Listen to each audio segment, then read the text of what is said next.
Trees and Lines at Trees and Utilities. We're here on the floor chatting with Mr. Matt Goff from Georgia Power.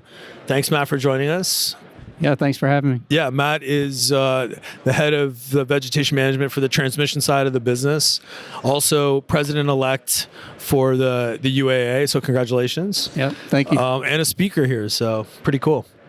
Yeah, very good. Yeah, tell us a little, well, first give us your background. Yeah. So people know who you are, and then we'll talk about your presentation coming up. Yeah, sure. Well, thanks for having me. Of course. It's an honor to be on the podcast. I guess my journey started a long time ago. I started dating myself, but no, I graduated from the University of Georgia as a forester. I entered the industry in, I guess, what you would call traditional forestry. Yep. And I worked for a timber procurement. That was my job, was procuring timber for a sawmill. So I moved around most of Georgia and lived in a lot of different places in the state of Georgia, pursuing that career for several years. Had an opportunity to come back home. Ended up competing for a job at Georgia Power and got that job. But like most, every utility forester I've met, I found this industry by accident. You know, there was no plan for me to come out of school and be a utility forester, right? So hopefully one day we can change that. But so I actually was riding from the woods, had been cruising timber all morning, going to the mill to deal with mill business. Ended up seeing someone on the side of the road that I thought needed help, so I slowed down my vehicle, and as I approached the site, I recognized the person. And I was like, I know that person, so I pulled over. This is in the middle of nowhere, Georgia, right? So I pulled over, and it was my college friend of mine from forestry school, and he was in a Georgia Power truck. I was like, what are you doing? Working for Georgia Power. Yeah, I thought you went to forestry school. I know you did. You went with me. And one thing led to another, and he gave me the connection to put in my resume, and so I did that. And it was like a year or two later before I finally got the call, hey, we want you to come interview. So I got the job and moved back to Atlanta, and still live there today with my wife and 2 daughters. One of our guests said, don't plan out your career too specifically, because it doesn't go according to plan. Yes. Yeah. Yes. You're like, no, that's exactly That is true. That is true. So you were a forester. I was a forester. We used to everybody was a forester in our industry. You want to ask a question? I do. So I'll let you ask it. For our guests, Matt, I've gotten to know Matt a little bit through the industry, and I've asked him this question, and he gave a very nice and simple explanation. I think there's always a little bit of confusion on the difference between an arborist and a forester. How do you think of the two different titles, and what's the difference? A personal story. I've gone full circle in that space of what do I call myself, right? Yeah. Obviously, when I started out working in traditional forestry, it was easy to see yourself as a forester. And what you learn there is you have objectives, you have all the stakeholders that are involved, the landowner, the environmental, state regulations, all that stuff you have to balance. But my job as a forester is to connect with my landowner and find out what they want out of their property, right? And then I take all these variables and sort of, I guess, synthesize a strategy for them to achieve that. And then we follow that plan. And as the variables change over time, you have to adjust your plan. The difference an arborist takes is they will, that I've come to believe, is they will take each tree and evaluate that tree Very specifically at its location. How it's doing, how it's responding, what's influencing, what's impacting it, what are its symptoms, what does it look like? But it's only focused on that tree. And so the big difference is the analogy that we discussed the other day is so I love to eat, right? Yes, I know this about you. A big foodie. Love to go to experiment with different kinds of food, and I love to spend time with my friends and coworkers and just talk shop over meal. So a restaurant is a great analogy to explain the difference between an arborist and a forester. And I kind of see it as the arborist is more like a specific worker in the restaurant, like maybe the hostess or the waiter or waitress. They have a very specific job, is to take care of their table, right? Yep. If you're the waitress or waiter, your job is to take care of the table and make sure that the guests at that table have the best experience they can. Yep. A forester is more like the restaurant manager. Right. They have to... More macro, more holistic. Right. Yeah. They have to have an understanding of what's going on in the kitchen. They have to have an inventory of the food, right, and ingredients, all the spices, all that stuff, all the way down to the napkins and silverware, right? And they have to make sure all that fits so that collectively everyone that comes into that restaurant has the same experience that the waiter is working or the waitress is working to achieve at that table. So they're at the same place, in the same environment. They're all in the same restaurant, but they have different roles. Yep. And that's the best way I've come to explain it. That's a great explanation, because honestly, I'll be the first to admit I get confused sometimes because I use them more interchangeably than I should. And then it dawned on me when we were chatting the other day, I'm like, I'm not sure I fully understand all the nuances, Matt. Maybe you can tell me those. So that's very helpful. Thank you. Matt's thought it through more than most of us, Yeah. Whatever, call me what you want. But you're right. Yeah. And your transmission, that makes a difference. That's right. And so I had an experience in my career where probably about 10 years ago, we took a look at all of our job titles at our company across all the electric affiliates that our company's associated with. And we found that we had, I think it was like 27 different possible titles for the same job. So we thought, well, Wow. let's standardize that. We're going to make this for more sure. efficient.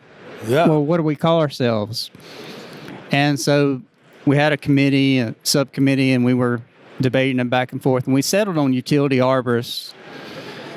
But flash forward to today, some 10 years after that, I'd probably see myself more as the forester. I don't know if that's maybe the influence of my job, managing a system versus managing, a line or a corridor. But I really see the importance of staying in touch with what our stakeholders are asking us to do, the public, environmentalists, both bill-paying customers and for sure. non-bill-paying customers. Because in transmission, that's a unique aspect of our line of work is from the sub to sub, we cross a lot of different landowners. Not every one of them is paying us a bill. We're not making revenue off of them, but we still have to treat them in the same way. So being able to bring all that in, it's just, I guess the analogy starts to make more sense when you think of yourself more as the general manager and not that specific task problem solver. One thing I'm obviously very impressed with you about is just and of course, Phil has lived this life as a former executive director of the UAA and taking a leadership role in a very meaningful organization. As a president-elect, first of all, why were you so passionate about involving yourself with the UAA and taking on leadership roles? What do you hope to accomplish, achieve? What is your sort of motivation with the organization? That's another good question. It's your second time around, right? Well, I did a tour duty as a director. That's how I got started. Yep. You don't always find what you're looking for, but things that you need have a way of finding you, right? Oh, wow. And I just so happened had the opportunity to attend my first Trees and Utilities. It was in Kansas City. I met Phil. And Phil didn't know that we'd be sitting here today. Neither one of us did that, right? Yeah. UVMA. UVMA. Neil Thiessen was Yes. probably who you met. That's the Canadian side? Yes. Okay. Sister That's a sister. organization. So he was there, and he had this program about professional utility vegetation management. That credential was just getting off. It just clicked with me as a way to sort of validate what we're doing, that we are the experts. And so I got involved that way, met Phil, decided to run for the director position, and really had a lot of good opportunities to meet other people who saw the UAA's potential to advance our business, to explain to people, to champion what we do, and to bring that awareness to the importance of what we're doing. And to, I mentioned before that almost every forester I've talked to has found this industry by accident. Yeah. We should change that. Yeah, 100%. And this this 100%. organization, this association has the potential to lobby for that and to bring that awareness. And so it just clicked for me to want to help. Yeah. And No, that's be a part of fantastic. that. So It's a you great were the organization. first graduating class of the Second. professional development Second. Second? Yeah. Wow.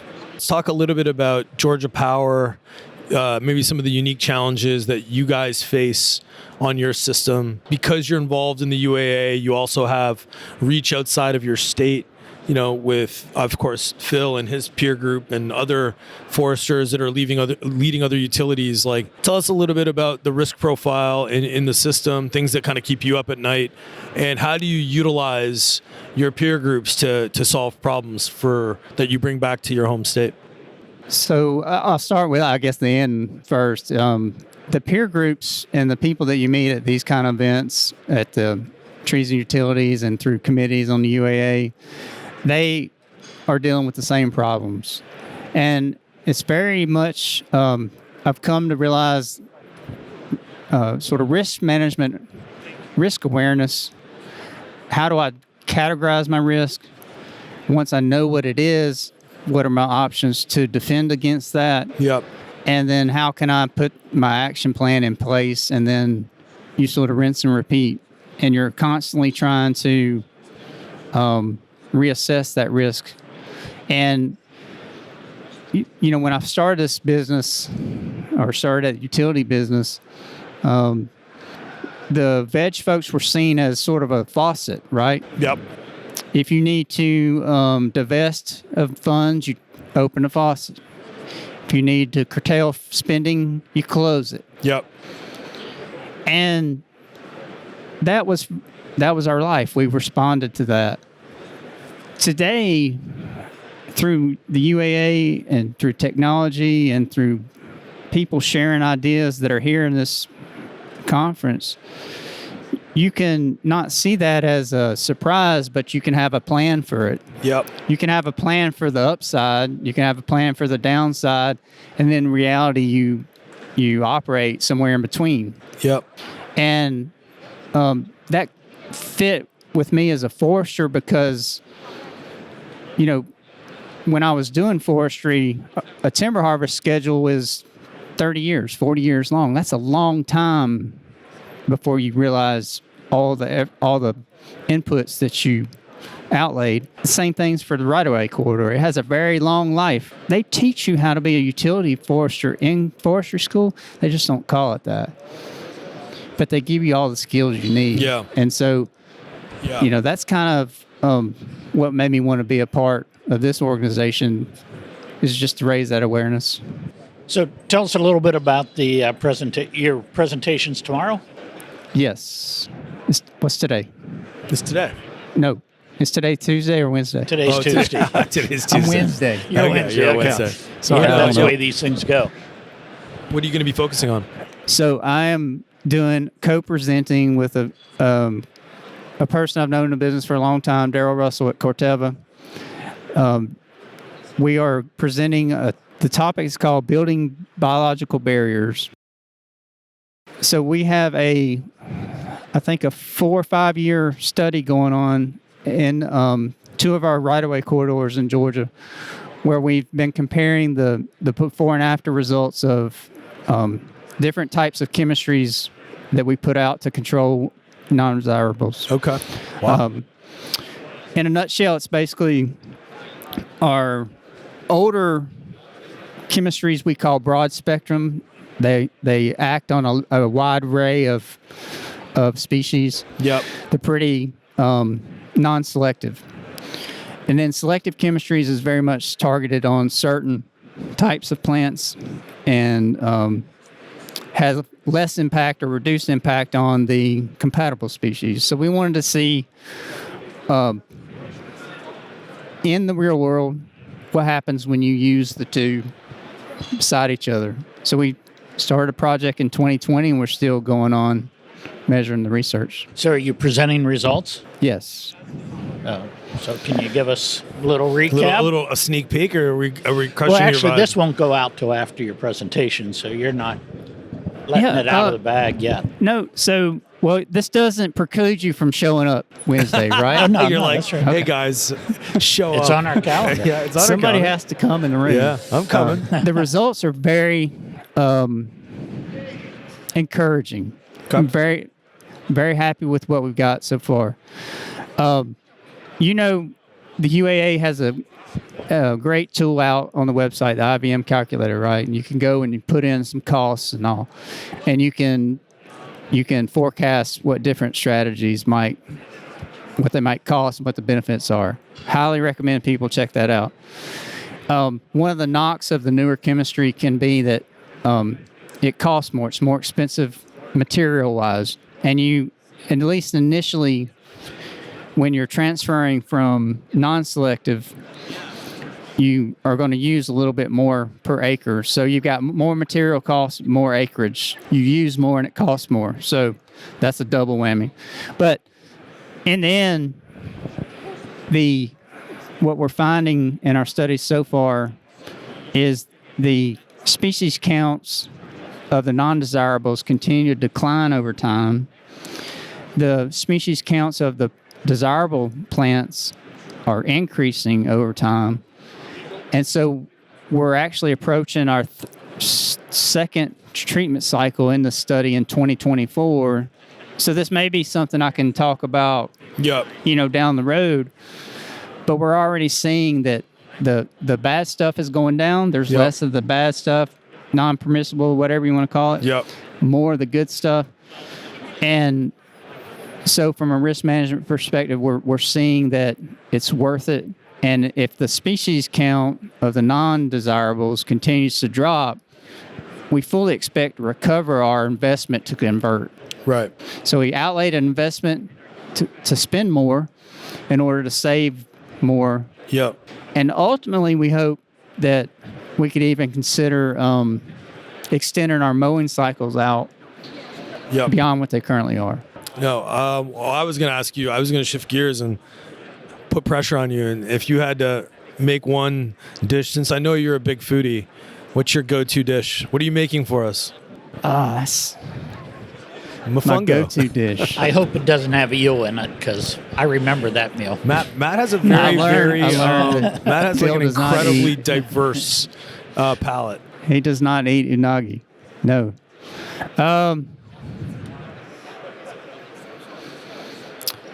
I really, if I had time. So, are you dropping in, or I got advance notice? You got advance notice.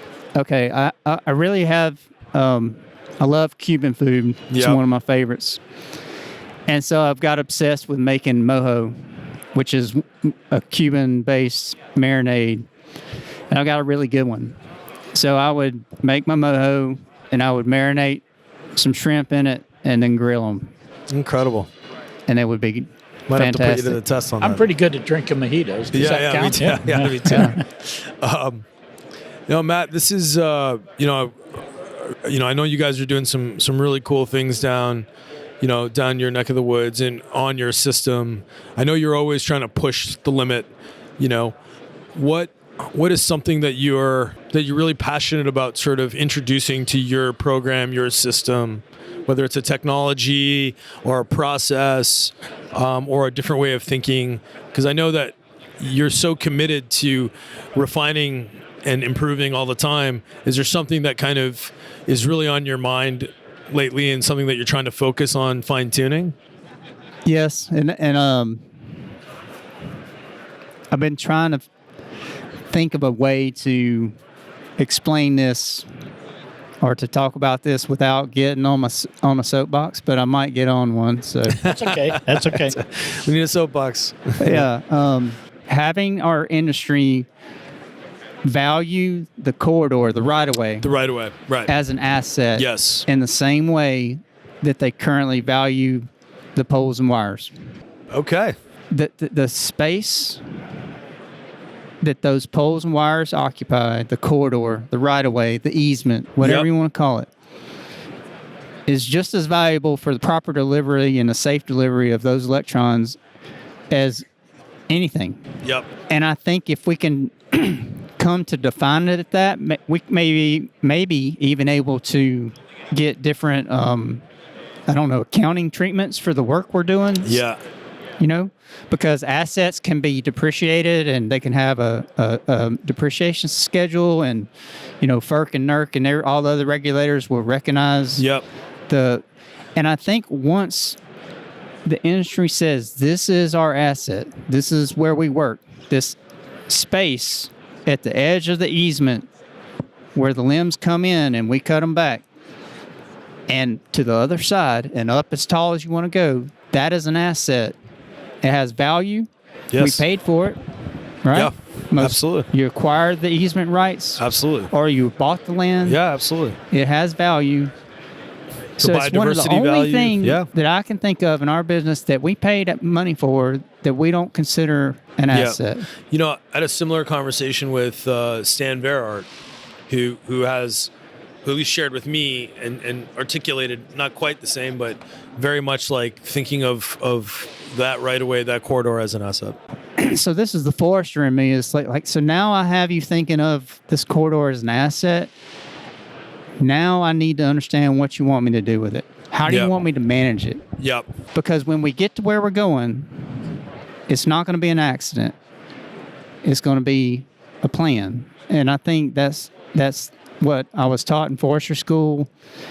And thankfully for my career, I've been in this business long enough to just come back around and think of it that way again. Yep. Maybe what was old is new again, I guess, is sort of in my way of thinking. But you're finally, I guess, have enough experience to realize that. Yep. But once we can come collectively to realize that that is something worth valuing, that has a value, it has a depreciation schedule, it has a definition, then we can start applying traditional forestry. Yes. And get where we're going. Outside of your peers, are your others at the company receptive to that discussion? I'm still working on influencing that. But I think that's one of the things that I love most about the UAA is I believe that this is the organization that can drive that message from the top down. Right. Yeah. Yeah. And not wait for it to organically just spread. Yeah. I'm not that patient. Yeah. No, that's right. That'll be a very slow. No, look, I think it's a very, what comes to mind when you describe it that way is a proactive approach. When you own an asset versus own a depreciating asset, right? It's a very different mindset in terms of how you tackle what you have. It's an asset Right. you're managing. It's just not a cost. With That's so right. many It's just utilities, not. It's just not a cost. Yeah. It's not a cost sink. It's something that if I want to achieve the results that I define as, if I stand in front of stakeholders or shareholders and say, this is what we're going to do to deliver Yep. value on to pay our dividend, Yep. to meet our earnings per share goal. Yeah. It's a part of that Yeah. now. It's No, a it's a very- factor in that It's now. a very, very interesting It's perspective. not just Yep. a way to save money or spend money. Yeah, it's just not a line item. It's more It's than not a line item. liability anymore. Yeah, it's more than a line item. Yeah. So I'm sorry. I told you I'd get on my soapbox. So. No, man. That's okay. No, look, this forum that we've created to talk to industry thought leaders and bring all different types of perspectives, that's what this is for, is so that we can engage in discussions and collectively create good solutions to think of these corridors and these assets across the country and across the world as assets. So I think it's really exciting that you're thinking of it that way and taking on leadership roles outside of your core job to champion that. So super exciting. Matt's always good at pushing forward. You For sure. do things better at Georgia Power Yeah. and do things better for the industry. Appreciate it. Yeah. Yeah, thank you guys. Well, Yeah. thanks for doing it, Matt. And I'm sure I'm going to bug you again for, doing another one where we can dive in a little deeper on some other topics. So thanks for doing this. I just appreciate the opportunity and honored to have the invitation, spend time talking shop with you guys. It's No, I appreciate it. This is something I care very much about, very deeply, very passionate about my Yep. business. Lucky to have a job, a career that sort of energizes me that way. Not everyone can say that, but I'm fortunate enough to have found what I'm supposed to be doing, Yeah. and there's a great group of people here to help do it even better. So Yeah. Yeah. No, it's fantastic, man. Yeah. Thank you again. Yeah. And we'll do this again. yeah, no problem. Yeah. Thanks, Matt. That's it for this episode of Trees and Lines, brought to you by Iapetus Holdings. If you like the show, please give us a 5-star rating on Apple or Spotify. If you have any questions or comments on any of our episodes or ideas for topics or guests, we'd love to hear from you. Please contact us at treesandlines@iapetusllc.com. We'll chat with you soon.